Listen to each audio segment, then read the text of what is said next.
Computers, I've loved them since I've been able to afford to have my own, right back in the beginning of the modern home computer era, the 1980s. And I've owned a large number of different kinds of computer, and I've expressed publicly loyalty to this kind or that kind. But recently my mind has turned, as many people's have, to this whole business of free software.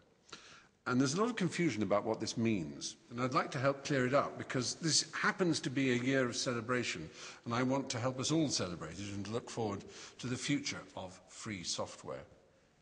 If you have, I don't know, plumbing in your house, it may be that you don't understand it, but you may have a friend who does, and they may suggest you move a pipe here, a stopcock there, a valve somewhere else, and you're not breaking the law by doing that, are you? Because it's your house and you own the plumbing. You can't do that with your computer. You can't actually really fiddle with your operating system, and you certainly can't share any ideas you have about your operating system with other people, because Apple and Microsoft, who run the two most popular operating systems, are very firm about the fact that they own that, and no one else can have anything to do with it. Now, this may seem natural to you. Why shouldn't they? But actually, why can't you do with it what you like?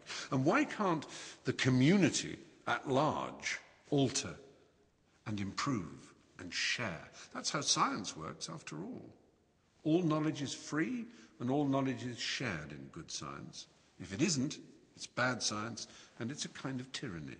And this is really where it all started. A man called Richard Stallman, he decided 25 years ago, to almost to this very date, he decided to write a whole new operating system from the ground up.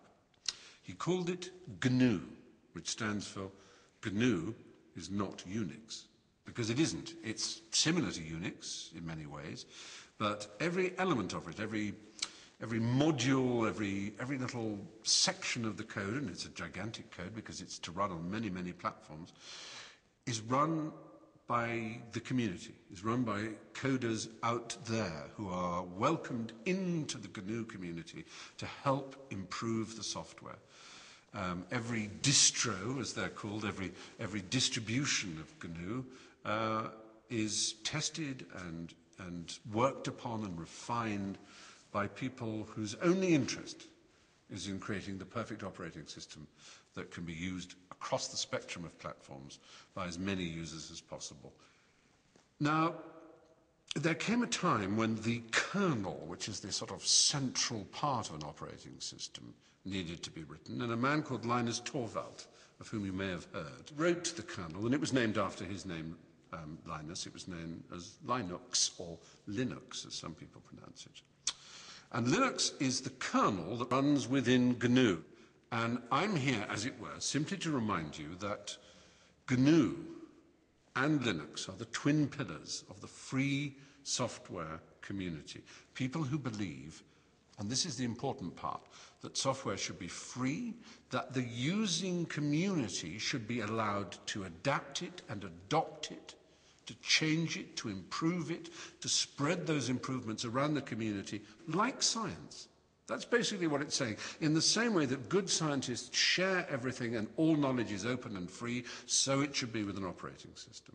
So if you're a supporter of GNU, if you're a supporter of Linux and Free Software Foundation, well, what can I do, you're probably wondering.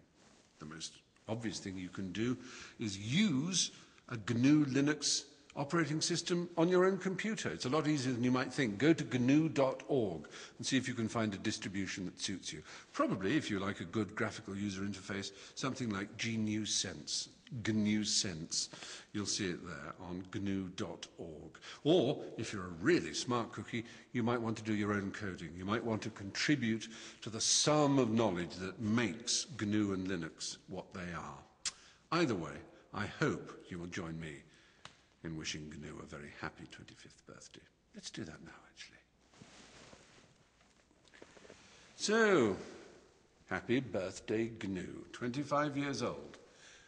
The operating system of the future. Freedom!